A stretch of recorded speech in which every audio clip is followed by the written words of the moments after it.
I just want to follow on from what my colleague has said there. You know, when it comes to debates about nationalist victims or Ireland's future or border polls, Sinn Féin are here in force. They are organised, professional. They have their questions ready, this order of speakers. They fill both slots and they have 2 slots, whereas the rest of us might get a second slot if time comes around. But today, they're not here. And I remember sitting beside John Finucane MP on the 18th of November at a similar meeting in relation with the Independent Commission on Victims, and it was the same thing. John spoke for, I think, 4 minutes and left the rest of the 2 slots vacant. And actually, it was interesting as I was listening to Orla Begley today, she used the exact same words. And I'd invite anybody to go back and look at that this generation of Republicans wants to do something different. 13 of 16 people have been recovered, 3 that remain, and move on to the next issue about legacy, and then happy to move on.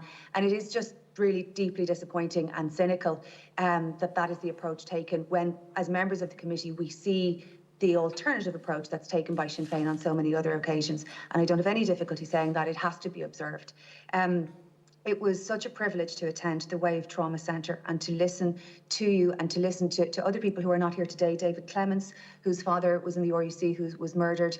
Alan McBride, who suffered deeply in the Shankill bombing. And it's a privilege to have the opportunity to get that for you to come before the committee. Could I ask you just a simple question? In your contact with Republicans over the years, privately even, or in any way that you want to disclose, what do they say to you when you ask for help, when you go and ask for help? What is that experience? Could you tell the committee? Okay. Hello. Yeah. Hello, I'm Michael McConville. I had plenty of contact with Republican people over trying to get the whereabouts of our mother's body. I thought at the time that they were trying their best to help me. But I got to the stage of one of the last meetings, and the person who I was meeting was more or less wanting to fight with me. So he was. And that was the reason why they shut the meetings down what I had with the people. I wanted the IRA to turn around and admit what they were wrong of murdering our mother. They were blaming our mother to being like an informant, which she was not. Neither alone proved what she wasn't an informant. She was a widowed mother of 10 children. What would she know? She never went out anywhere until they found out information about these people. And I found out by the stuff what they told me, but most of it was lies. So it was. May I ask you 2 things? What do you mean by, trying to fight with you? Can you just elaborate on that if you don't mind? And the second thing is... He sort of picked it right out with me. So he did. At the time was Charlie Armstrong. His body wasn't found. And Jerry Evans, his body wasn't found. And their loved ones was scared to speak out about this. And I spoke out about it. And he turned around and he says to me at the start, he says, you think that the IRA knows everything that happens in Crossmaglen, and you're blaming us and taking Jerry Adams and Charlie Armstrong away and murdering them. And I turned around and I says to him, well, there's no paramilitaries down there, only the IRA. I says, and it was used as murdering them. I says, you can deny it all you want, and then it broke out from there, near and there around, so it was. And may I ask you as well, you just said there about, they've never said it was wrong. What would it feel like if that ever did happen? I would just like, I've always wanted the IRA to apologise to our family for more. I know they have apologised by saying to everyone the time that they admitted murdering these people. All I want them to turn around and say, but they were wrong in murdering our mother, and she wasn't an informant, because she wasn't an informant. It's proven that she hasn't been.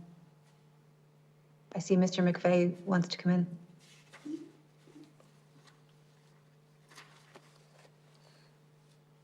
Sorry. You're on mute there, Oliver. Can I go on? You're on mute, Oliver. We can't hear you, Oliver, if you're... Sorry, Jennifer, I just want to say thank you for your involvement, and Emer, thanks very much for your time, and it was beautiful.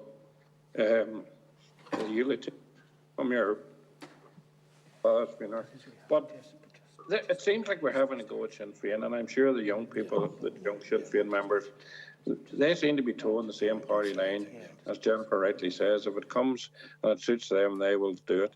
But if it doesn't suit them, they will not be there, and they will not put the effort into finding these bodies. And we need them to take the lead. They can't be called, as Neil said, true Republican people. This is not a blight. We don't suffer the same as other victims of the Troubles. We're the unusual victims of the Troubles, because we are still suffering. We're going through a 46-year wake, as the other families are the ones who have not been recovered yet. And until it is brought to the top table by Sinn Féin, and them going and doing it, and them bringing it up the table and talking about it openly, not like a blight on their character, but please get these people to come forward. Time is not on our side. We need to do it now.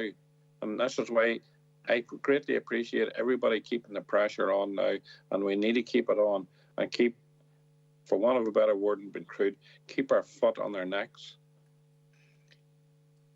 Well, Oliver, one of the things that we observed at the last meeting, and I think committee members observed among each other, was when we went to Northern Ireland recently to visit different groups. Again, just the different attendance, I suppose, when we went to the Wave Trauma Centre. But I won't go further than that. Emer, did you want to come back?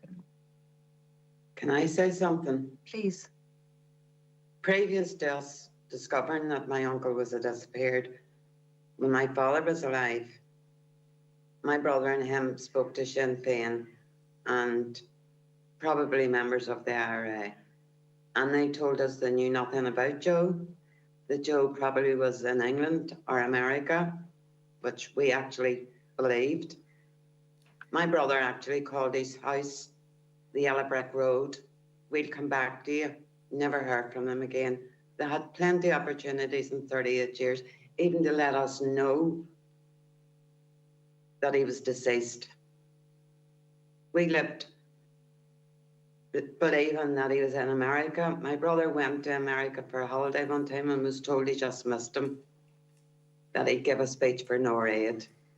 We were told all these things through the years, and then 11 years ago, we got Ed Maloney coming and telling us the truth.